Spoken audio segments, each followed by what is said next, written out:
Bonsoir à tous les enfants. L'histoire de ce soir est une histoire dédicacée à Oran. Cette histoire s'intitule Oran et le chat boussole. Notre histoire va bientôt débuter. Mais avant de poursuivre, j'ai quelques petites questions pour toi. T'es-tu brossé les dents? As-tu enfilé ton pyjama? As-tu fait un gros câlin à tes parents? Bien. Dans ce cas, je t'invite à rejoindre ton lit, à attraper ton doudou, à prendre ta tétine si tu en as une, et à écouter l'histoire qui commence. Il faisait chaud chez mamie. Trop chaud pour faire la sieste. Oran tournait, roulait, tapait du pied. Je m'ennuie. Je veux une aventure. Mamie a levé les yeux de son tricot. Une aventure? Grimpe donc au grenier. Mais attention aux toiles d'araignée. Oran a grimpé l'escalier en colimaçon. Chaque marche grinçait comme un vieux chat enrhumé. Coué, coué, tac. Le grenier sentait la poussière, la lavande et un peu la vieille valise. Des cartons empilés, des chapeaux rigolos, des livres qui sentaient le temps. Et, tout au fond, une malle en bois avec un cadenas rouillé. Oran a tiré. Clac! Le cadenas s'est cassé comme un biscuit trop sec. À l'intérieur, des lettres, des foulards, une poupée sans bras et, au fond du fond, un chat en peluche. Tout râpé, une oreille en travers, une couture qui pendouillait. Oh! T'es moche, toi! Elle l'a pris dans ses bras pour rigoler. Et là,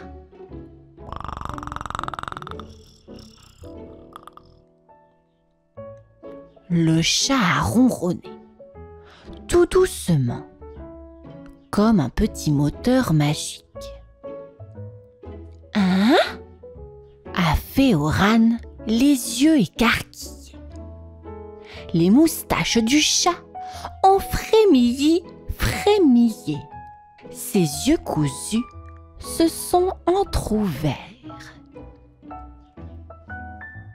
Bonjour, je suis Chami, chat boussole, pour te servir.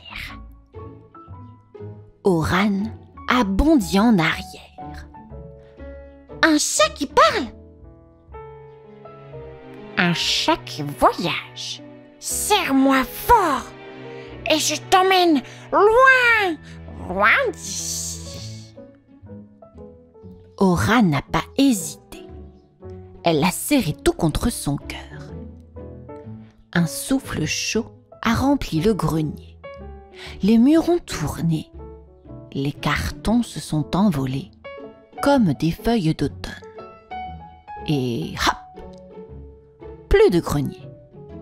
Juste du sable, du soleil et des chats sur les toits. Oran ouvrit les yeux tout ronds. Autour d'elle, c'était le désert. Un vent chaud soufflait sur ses joues. Le sol brillait comme du caramel doré. Au loin, une ville aux toits plats scintillait sous le soleil.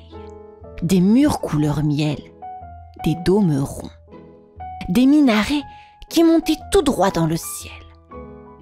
Où on est, Chami? Murmura Oran. Le chat boussole sauta sur ses pieds. Bienvenue à Fès, au Maroc.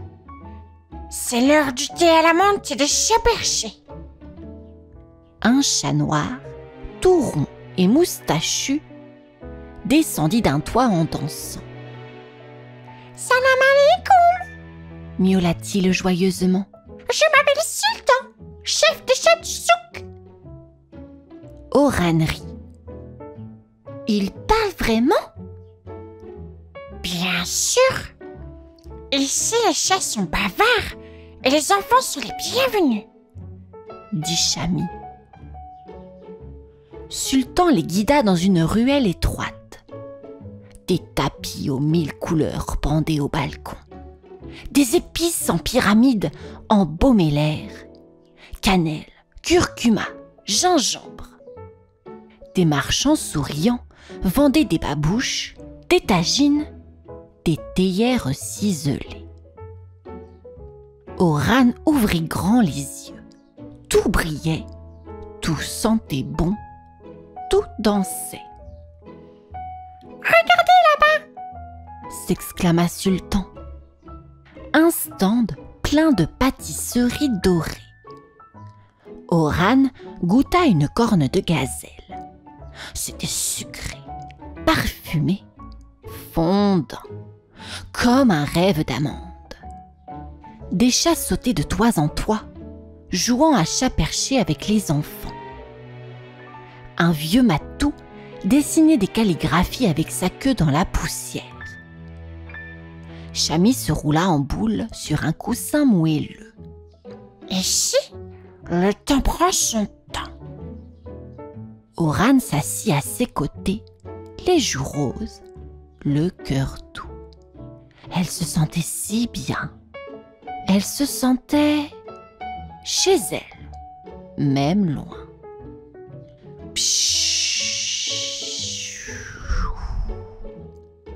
Un souffle léger, un tourbillon doux comme un secret.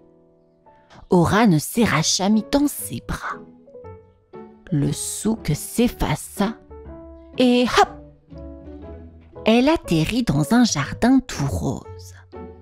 Des arbres fins, aux branches pleines de fleurs, dansaient dans le vent.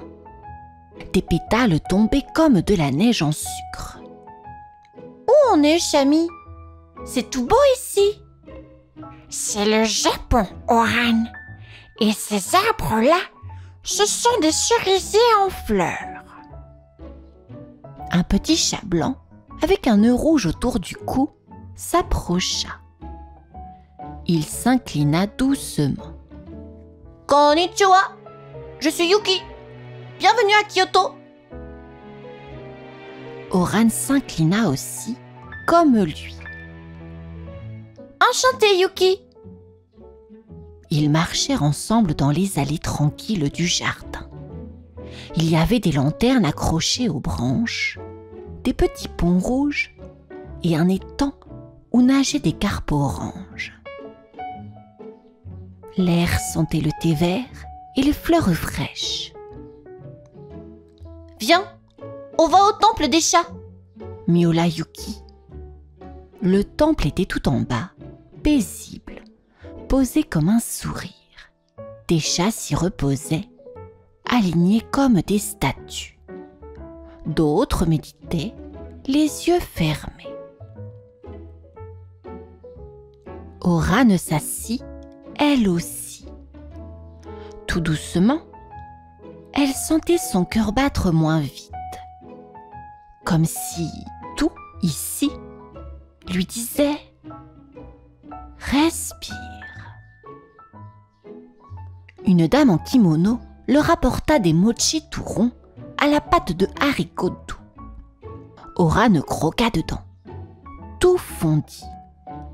C'était étrange et délicieux. Ici, on apprend la patience, la douceur, le silence. Souffla Yuki. Chami ronronna. Oran ferma les yeux. Les pétales tournaient autour d'elle. Elle ne voulait plus parler, juste écouter. Quand Oran rouvrit les yeux, le Japon avait disparu. À la place, le sol était pavé de pierres lisses, un peu tordues, un peu chaudes. Autour d'elle, des murs en terre rouge s'élançaient vers le ciel.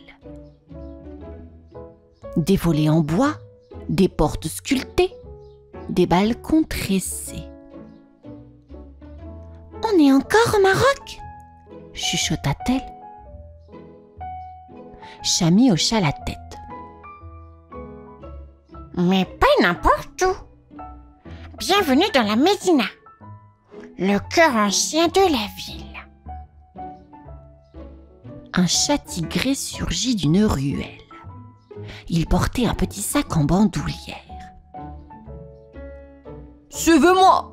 Je suis Momo, livreur de tagines, mais aussi guide officiel des petits humains curieux. » Oran éclata de rire. Un guide chat? Bien sûr! Les chats de la Médina savent tout! Ils zigzaguèrent dans un labyrinthe de ruelles. Des enfants jouaient au ballon. Des femmes cousaient sur des marches. Des marchands vendaient des figues fraîches, du pain chaud, des fleurs d'oranger. Un chat aux yeux dorés dormait sur un coussin, juste devant une boutique de tissus. Oran le caressa. Il ne bougea pas, mais ronronna très fort. « Tu vois, ici les chats appartiennent à tout le monde, » expliqua Momo. « Personne ne les possède. On les respecte, on les nourrit, on les aime. » Oran resta un moment à observer les gens, les chats, les sourires. Tout allait lentement, doucement. Il faisait chaud, mais c'était une chaleur gentille. Chami se posa près d'un bol de couscous fumant. « Tu sens ça, Oran? La tendresse dans l'air, la douceur dans les gestes. » Elle hocha la tête. Son cœur battait fort. Pas de peur, non. De joie. Ce soir-là, Oran n'avait pas envie de bouger. Pas de Japon, pas de Maroc. Même Chami ronronnait tout doucement, comme une chanson triste. « Tu veux aller où? » demanda-t-il, les moustaches fatiguées. Oran haussa les épaules. « Je sais pas. J'ai un drôle de truc dans le cœur. Comme une boule. » Chami sauta dans ses bras. « Alors c'est là qu'on va. »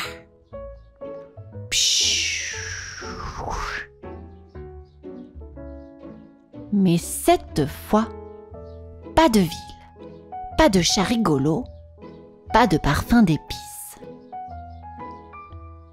Oran ouvrit grand les yeux et... elle était dans un endroit étrange. Un ciel bleu nuit avec des étoiles qui flottaient. Un sol doux comme une couverture. Des bulles dans l'air, des souvenirs qui passaient en silence. Elle vit son doudou tomber dans la boue. Elle vit mamie lui sourire quand elle avait eu peur de l'orage. Elle vit un gâteau d'anniversaire et une grosse colère jetée dans un coin. « C'est quoi ici ?» chuchota-t-elle. Chami sauta dans une bulle. « C'est ton dedans, Oran. C'est ton cœur, ta tête, ton monde à toi. Il est beau, hein? » Oran avança à pas lents. Elle toucha une lumière dorée. Elle sentit une larme douce rouler sur sa joue. Pas une larme triste. Une larme de tout. Elle s'assit sur une lune en mousse. « J'ai le cœur plein, plein de tout ce que j'ai vu, senti, appris. » Chami frotta sa tête contre elle. Et maintenant? demanda-t-il. Oran regarda les étoiles. Maintenant, je rentre. Mais je n'oublie rien.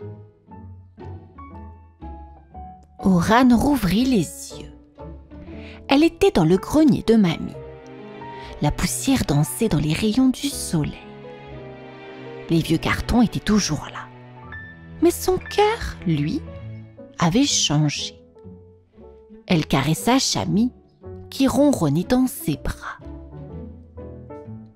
Merci, mon chat magique. C'était beau, très beau. Chami releva la tête. Tu sais, mon voyage continue, mais pas forcément avec toi. Oran sursauta. Quoi? Tu t'en vas? Chami pencha la tête, tout doux. Tu as tout compris, petite exploratrice.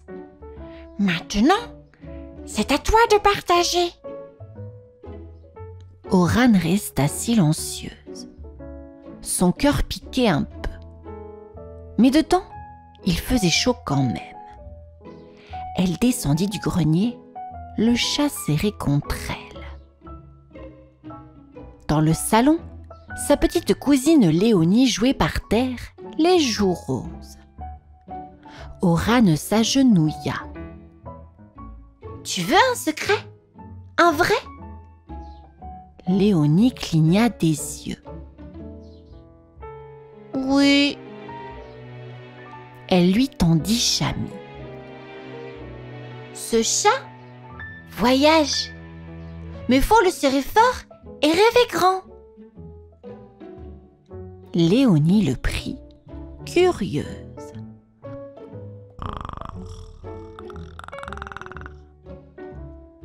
Ses yeux s'illuminèrent.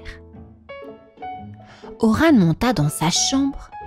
Elle sortit ses crayons, papier, bout de tissu. Elle dessina le souk, le jardin japonais, le pays du dedans. Elle accrocha une grande carte du monde sur le mur, avec des gommettes en forme de chat. Chaque câlin, un nouveau voyage, murmura-t-elle. Et pendant que Léonie volait loin dans ses rêves, Oran devint conteuse, pour que chaque enfant, même sans partir, découvre le monde avec le cœur grand ouvert.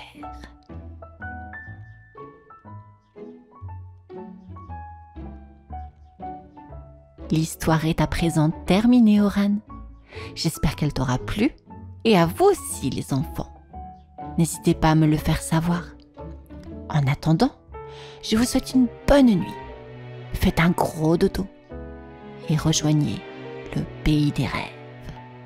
Bonne nuit.